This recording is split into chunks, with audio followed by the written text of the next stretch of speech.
Okay, well, hey neighbors, welcome to the Shed Shop in this edition of How To. If this is your first time here, I encourage you to stay if you like chainsaws. We're going to teach you how to change the chain brake handle on this because this one is broken over here. This is neighbor Ken's 391. You guys saw me diagnose this saw, find an air leak. We've put new crankshaft seals in for Ken and tuned his saw up, refreshed a few things. And this is his backup saw, but it's his favorite. And so he decided, yeah, I want to go ahead and spend $40 on a new handle. And I'm only charging him $15 extra labor to do this. And I gave him a discount. And the reason being because he's got health issues that I relate to. Ken was recently diagnosed with cancer. He was diagnosed with lung cancer. And so he's living with some battles that I face every day. And that is that he's going through chemo. And so that can wipe a human being out exponentially completely.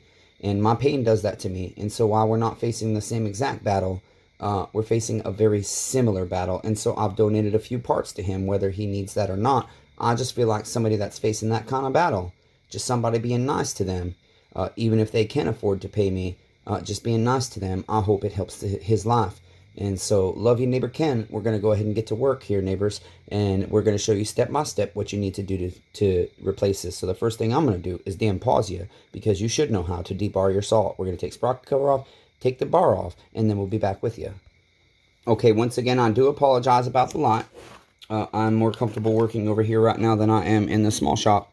I like having the door open and hearing the nature outside. So, the next thing we need to do after we get our bar and chain out of the way, guys, is we need to go ahead and get some damn air and clean our surfaces off a little bit.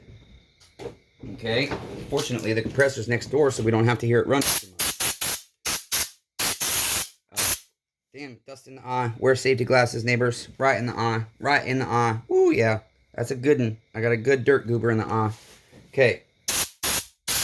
I believe there's only two on this one. Yep. So we'll have two T27 screws to remove our dust cover here. Okay. So you can go ahead and take those out and pull your dust cover. You do have to, I think, pop this bumper strip off as well to get our dust cover. It is a little bit easier if you get that out of the way. Pull your dust cover. And now we have to go ahead and remove all these components to be able to get to our handle. The first thing you want to do is remove this circlip, okay? And be very careful. Just use your screwdriver. And there is, if we clean it off here.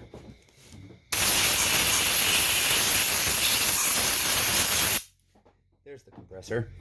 You'll see here you can get behind the circlip here and just kind of pop it off. E-clip, C-clip, I don't know what the hell they call it. I call it nightmares. Okay, there we go. Yep, that little tiny thing is good. Our magnetic screwdriver, very good. Okay, now I do have a tool that makes it a little bit easier to pop these springs off, but you can just use a flathead screwdriver. Get behind your spring right here, okay? And you can make sure your chain brake is disengaged, okay? Because if you engage it, I'm sorry, let's see, yeah, disengage your chain brake, okay? Because that will decompress the spring. And then I like to point it toward my bench when I can, and I'll kind of keep my hand sometimes, and I'll just pop it off like that, okay? And it will come right off. The next thing we want to do is remove what is called the strap, and we do that by popping it off of this post, and we slide it there, okay? And it will come off of there, okay? The next thing we want to do is go ahead and remove this little black plastic washer, spacer. And then the next thing, we have a T20 down here for our chain brake band. Look, his AV mount is out. We'll fix that for him. A T20 for our chain brake band down here. I'm going to go ahead and remove that. I think it's a T20. Yep. Okay, we'll take that off. And then we will go ahead and pull our chain brake band out from this side. You can use a little screwdriver or something to pop it up, or pliers to pull it up right here. I don't have any good needle nose right in front of me, so we're going to do it this way, okay? Pop that out of there. We'll go ahead and disengage it. Well, I'm hoping I can do it without removing the sprocket. I think it's going to be easier to get our sprocket. Just get it out of the way. It doesn't take that much to get it off. So we'll pop that clip, pull our retaining washer, pull our sprocket out of the way, and that will make it easier to get our chain brake out of all the notches. Lift it up, turn it, and it will come off. Now, you're going to lift your handle right here and pry this up at the same time gently, okay, and it will come off. This one is not screwed on the other side because that's where it's broke, okay? So we'll take our, I think they call this a lever, I can't remember. Take our lever out. We don't need to remove our spring back here and everything, but we'll just clean this area up real quick and we'll be right back with you. Okay, I had to go grab my tool as well. This is for installing the spring, and you can see it sits right on the post. One could make this himself. I just went ahead and bought the $12 tool because it saves me time. Now, to assemble, we just go in the reverse direction. The first thing you want to do is clean your parts better, unlike I did. Don't do dirty. Okay. You go ahead and slide this in this one. Some of them have a notch down here. It goes in the front notch always on the stihls, okay? And then, oh, we better remove our old piece. Go ahead and get that out of the way with our T27 screw here, and it's going to have a collar that you want to make sure you hold on to. Okay, see it's got a collar there. And we'll deep six that chit, Rob Weaver. Okay, this too. Deep six that chit. Oh, I missed the trash can. Did myself dirty. Now I got to go pick it up off the ground. Okay, now we've got our lever in there. And we'll go ahead and start setting that on the post here. And then you can stretch it over the rest of it. Okay, it will stretch. Just be careful. Okay, get it over everything first this way. Okay, once you've got it, you can kind of turn this down, get it lined up with the post. Okay, and then everything should line up right there. And then you can use a screwdriver or pliers. And we're just going to push right here down on this arm here. Okay, that's attached to this spring so that this can slide in to its groove right here. Okay, so we'll turn that forward a little bit to get it closer. Push that down. And while we push that down, once it's lined up, we've got to push that on, okay? Whoops, I missed. See, I messed up there. Okay, so I got to fix that. I got to go and pry this back off. Just enough to get this on here, okay? That's on its post, and we'll redo that step. Okay, hold that there. Pull our spring down. There we go. Slide that all on. Okay, next we have, if you remember, that black spacer will go on next. Okay. I just feel like I'm trying to make sure everything is correct. Okay, next we can go ahead and clean our chain brake band and put it back on. One could, if he wanted to, go ahead and put his collar screw on right now, he can, but it's not going to hurt me not to have it on because that pretty much stays basically where it needs to be. For your chain brake band, just hook it on there. Okay. Potentially. You just kind of got to turn it until it falls into its place. Drop it down into its grooves here. Work it in. Okay.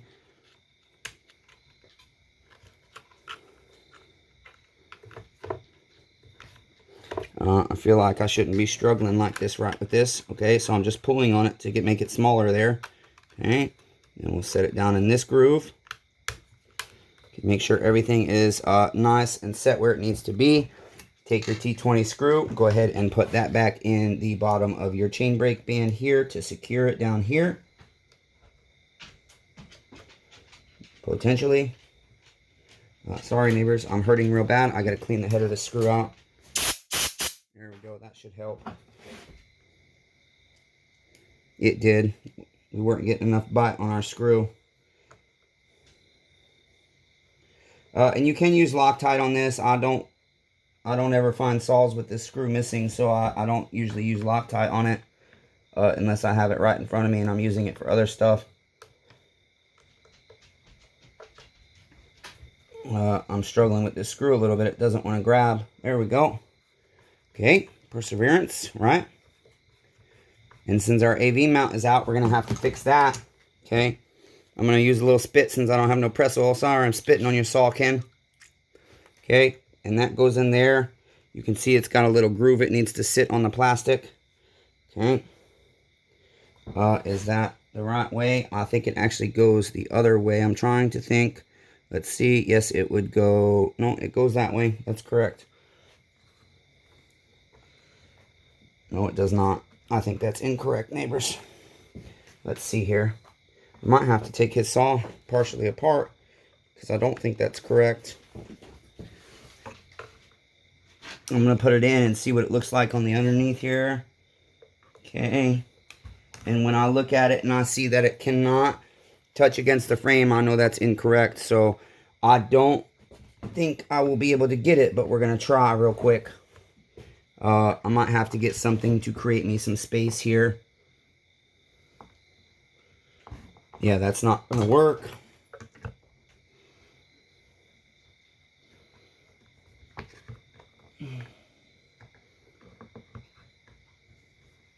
Okay, I'm just kind of trying to tilt it up and work it into where it needs to be. And hopefully we can pop it in so it gets and seats where it needs to be.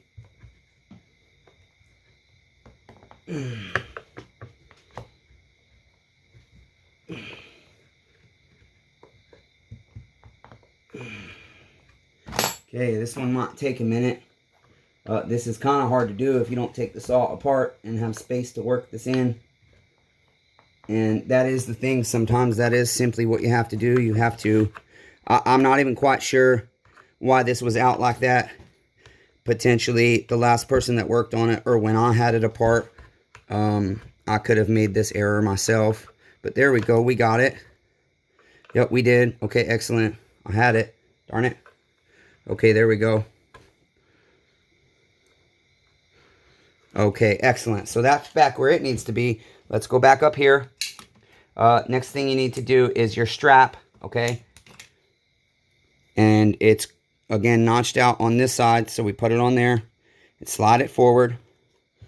Okay. My hands are greasy. Okay, it just needs a little convincing, I guess.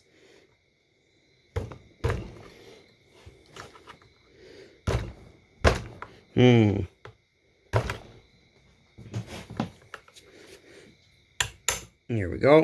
I don't usually have to do that. That's kind of new. But it will be okay. And then we put our circlip back on. Okay. These little ones I can usually push with my finger. Alright. And then the next thing we do is our chain spring. Okay. Go there. And if you don't have this tool, you can use like a flathead or something. You can use pliers. I often use needle nose, and I'll grab it and pull it and set it on the post. But ever since I found out Stihl made this tool, I really like to use it. And that being said, we want to disengage this as much as possible. Hook that onto our post. And go ahead and slide our spring on. And then that just spins out of the way. I really like that tool. Okay, now we'll check the functionality of it. Disengage it. We need to put our sprocket on. Where'd my bearing go? I must have dumped my bearing out. I did. Okay, I will have to re-grease this, but for purpose of time, my grease is next door, so I will do that after the fact. Okay, you got to line up your notch for your worm gear. Put your retaining washer on. These ones, I encourage you to use pliers. I do not have any here, so I'm going to do it the dumb way. Very carefully. Hopefully I don't hurt myself. Okay, that is back on. Let's check our chain brake. It appears to be working. We'll operate it several times. Make sure it's working for Ken. And then the final thing we have to do, we will put our dust cover back on. You've got 3 notches down here.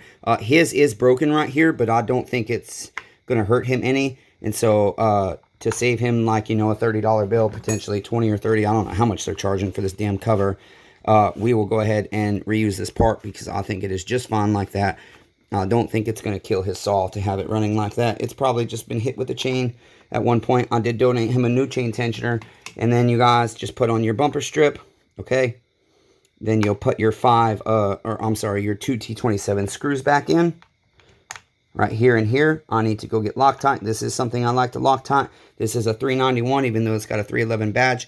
I used an aftermarket rim sprocket. And what I do is I usually engrave my sprockets for my neighbors, so they know what they have, because not everybody understands this stuff. And so when they go to the dealer, if they can't get it from me, see, like I'm feeling that right now. He needs a new bearing, okay? Because look at the movement in that. That side-to-side movement is too much. And so I'll go ahead and donate him an aftermarket needle cage bearing there as well. And that's it. I encourage you to Loctite these. This is a 64cc saw and has a fantastic AV. But use some blue Loctite, some blue thread lock. Very simple. And then put your bar and chain back on, and then go cut you some wood and have a good time.